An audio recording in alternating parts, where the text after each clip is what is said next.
The mahogany podium gleamed under the hospital auditorium's harsh fluorescent lights as my sister Rachel prepared to receive the Excellence in Emergency Medicine Award, surrounded by 200 medical professionals who had no idea her diagnostic skills were about to be publicly demolished. Dr. Rachel Morrison exemplifies compassionate emergency care, the department chief announced, his voice echoing through the packed auditorium. Her ability to distinguish genuine medical emergencies from anxiety-driven presentations has saved countless healthcare resources. I sat in the back row, my wheelchair positioned carefully behind a pillar where the tremors in my hands wouldn't be visible to family members who'd spent 6 months dismissing my symptoms as stress-related weakness.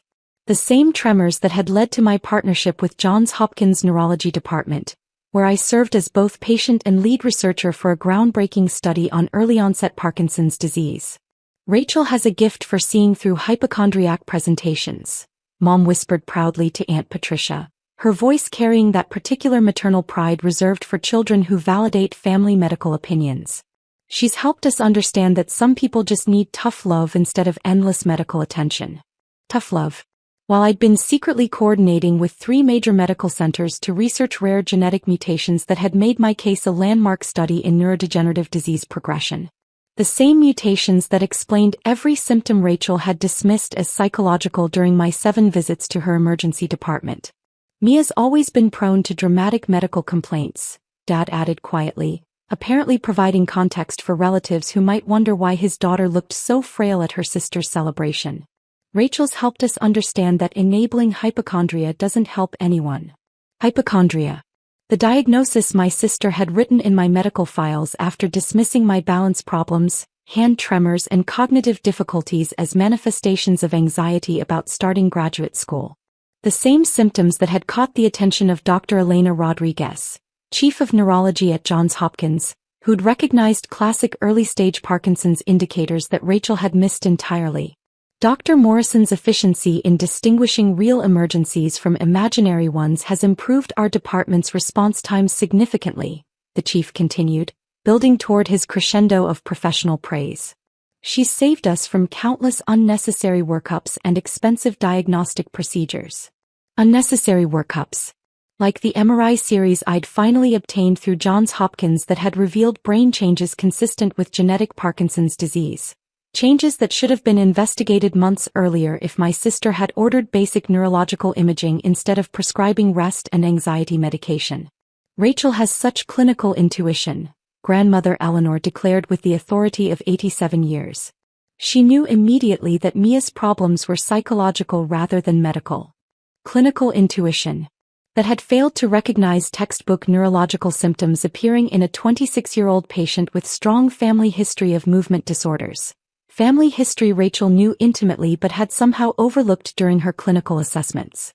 The problem with people like Mia, Uncle Robert observed helpfully, is they want medical explanations for normal life stress.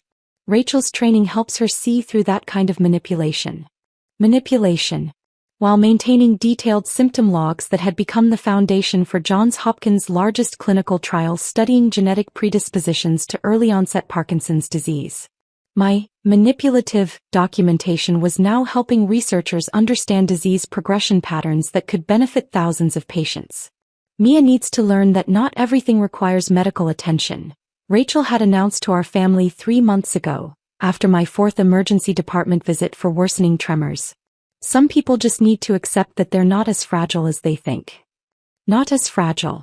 While genetic testing revealed inherited mutations that guaranteed progressive neurodegeneration regardless of psychological resilience or positive thinking, science operated independently of family opinions about my character flaws. Dr. Morrison's leadership in emergency triage has been exemplary, the department chief continued, apparently unaware that his praise was building towards spectacular irony. Her ability to rapidly assess and dismiss non-emergent presentations has freed our resources for genuinely critical cases. Genuinely critical cases. Unlike early-onset Parkinson's disease requiring immediate intervention to slow progression. Intervention that had been delayed by 6 months while Rachel convinced our family that my symptoms represented attention-seeking behavior rather than neurodegenerative emergency. The award ceremony continued with testimonials from colleagues who praised Rachel's efficiency in managing difficult patients, each comment deepening the irony of her professional recognition. Dr. Morrison has a particular talent for dealing with frequent flyers, Dr. Stevens announced, consulting his prepared remarks. Patients who repeatedly present with vague symptoms that resist clear diagnosis. Frequent flyers. The medical profession's dismissive term for patients whose complex conditions didn't fit standard diagnostic protocols. I'd become intimate with the label during my 7 visits to Rachel's emergency department, where my progressive neurological symptoms had been consistently attributed to anxiety, depression, and attention-seeking behavior. She's helped our department develop protocols for managing hypochondriac presentations, Dr. Martinez added, apparently unaware that his remarks would soon seem extraordinarily inappropriate. Her tough love approach has reduced unnecessary admissions significantly. Tough love approach. That had included lecturing me about wasting medical resources while my brain underwent irreversible changes that earlier intervention might have slowed. But explaining the neurochemistry of dopamine depletion to someone convinced of your psychological deficiency felt pointless. Dr. Morrison's family provides perfect examples of her clinical judgment, the department chief continued, apparently having prepared remarks about my case specifically. She's navigated complex family dynamics where enabling behavior could have led to extensive unnecessary testing. Unnecessary testing. Like the DIT scan that had finally confirmed dopamine transporter deficiency consistent with Parkinson's disease. Testing that could have been ordered months earlier if my sister had considered neurological causes instead of assuming psychological ones. Rachel's approach to her sister's medical complaints has been particularly instructive, Dr. Stevens added, consulting notes that suggested my case had become teaching material, demonstrating how family relationships can complicate clinical objectivity. Complicated clinical objectivity. By allowing personal assumptions about family dynamics to override standard neurological assessment protocols. Rachel's biggest professional failure had become her colleagues' educational inspiration. The key insight Dr. Morrison provides, Dr. Martinez continued, warming to his subject, is recognizing when family members attempt to manipulate medical resources through dramatic symptom presentations. Dramatic symptom presentations.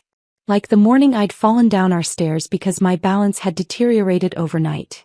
An incident Rachel had attributed to clumsiness rather than recognizing it as a classic Parkinson's symptom requiring immediate neurological evaluation.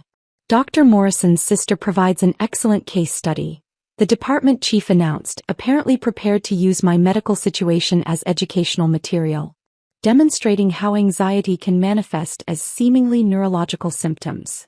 Seemingly neurological symptoms that were actually neurological symptoms caused by genetic mutations I'd inherited from both parents. Mutations that could have been identified months earlier through testing Rachel had refused to order. The family has been very grateful for Dr. Morrison's guidance, Mom announced when invited to speak, her voice carrying that particular pride parents feel when their children solve family problems. Rachel helped us understand that some people need boundaries instead of medical attention. Medical attention.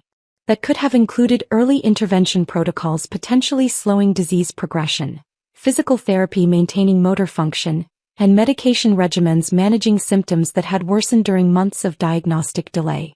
Rachel saved us from years of expensive medical wild goose chases, Dad added, apparently prepared to publicly praise his daughter's clinical judgment regarding my neurological condition.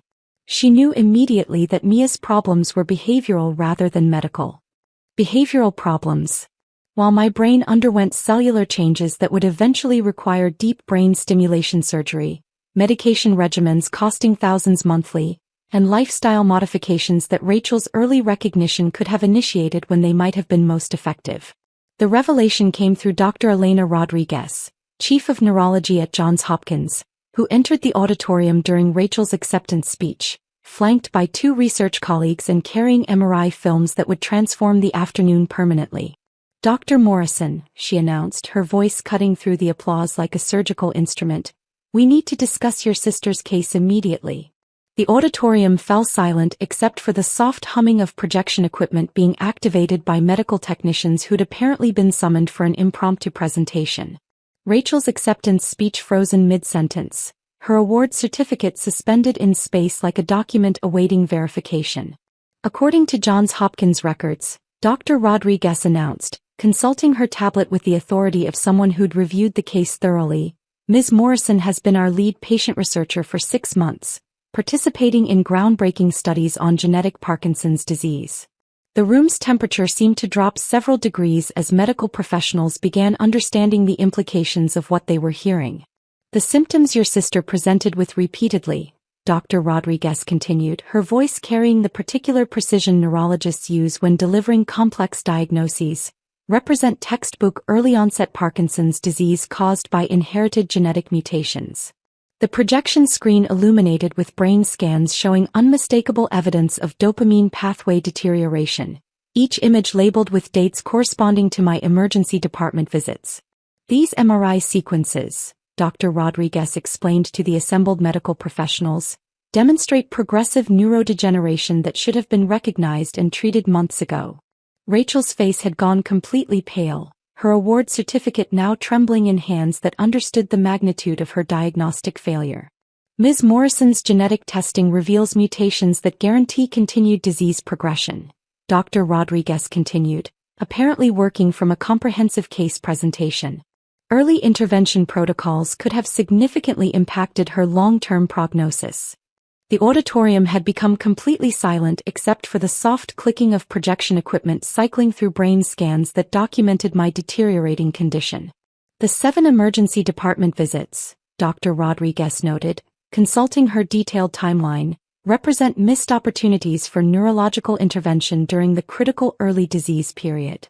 Dr. Stevens was staring at the brain scans as if they were written in a foreign language he was struggling to translate. Ms. Morrison's case has become a landmark study in genetic Parkinson's research, Dr. Rodriguez announced, apparently prepared to complete the educational transformation. Her detailed symptom documentation, despite receiving no medical support from her family, has contributed to breakthrough understanding of early disease progression. The irony was suffocating. My hypochondriac behavior had generated medical discoveries while Rachel's clinical excellence had nearly prevented life-saving diagnosis. Johns Hopkins is requesting immediate transfer of Ms. Morrison's care, Dr. Rodriguez concluded, to initiate treatment protocols that may still provide some neurological protection. The aftermath unfolded with the systematic precision of a medical malpractice investigation. Rachel's Excellence in Emergency Medicine Award was quietly rescinded when the hospital's Quality Assurance Committee reviewed my case, discovering that her clinical intuition had violated standard diagnostic protocols for neurological presentations. Her residency program placed her on probationary status pending completion of additional training in neurological emergency assessment, training that emphasized the importance of considering organic causes before attributing symptoms to psychological factors. The department's efficiency protocols for managing frequent flyers underwent complete revision when administrators realized that dismissing complex presentations as hypochondria had created liability exposure and potentially delayed critical diagnoses. Dad's praise for Rachel's tough love approach disappeared when he learned that genetic Parkinson's mutations were inherited, meaning his dismissive attitude toward my symptoms had potentially affected his own future medical care. I never returned to Rachel's emergency department.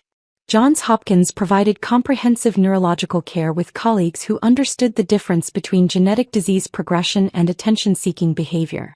The most satisfying moment came when the New England Journal of Medicine published our research team's findings about early-onset Parkinson's genetic markers, featuring my case as the primary example of how patient advocacy could advance medical understanding despite family medical gaslighting. Rachel called from her studio apartment, where she'd moved after her hospital privileges were suspended pending malpractice review. "Mia, I didn't understand that you were actually sick." Her voice carried a humility that had been absent during months of medical dismissal. Through my adaptive equipment and medication regimen, I continued contributing to neurological research that was helping thousands of patients receive earlier diagnosis and intervention. "I was always sick," I replied quietly, reviewing clinical trial data that would influence treatment protocols worldwide. "You just preferred a different diagnosis." The silence stretched between us, heavy with months of delayed treatment and dismissed symptoms. "My Parkinson's research continues advancing," I added before disconnecting, helping patients whose families take neurological symptoms seriously instead of attributing them to character defects. Some lessons in medical humility, like neurodegeneration, couldn't be reversed through belated recognition or professional embarrassment. The Johns Hopkins Parkinson's research program continued generating breakthrough discoveries about genetic disease markers, while Rachel learned that clinical excellence required diagnostic accuracy rather than administrative efficiency. My contributions to neurological medicine remained internationally recognized, regardless of my sister's belated understanding that genetic mutations operated independently of family opinions about personal weakness.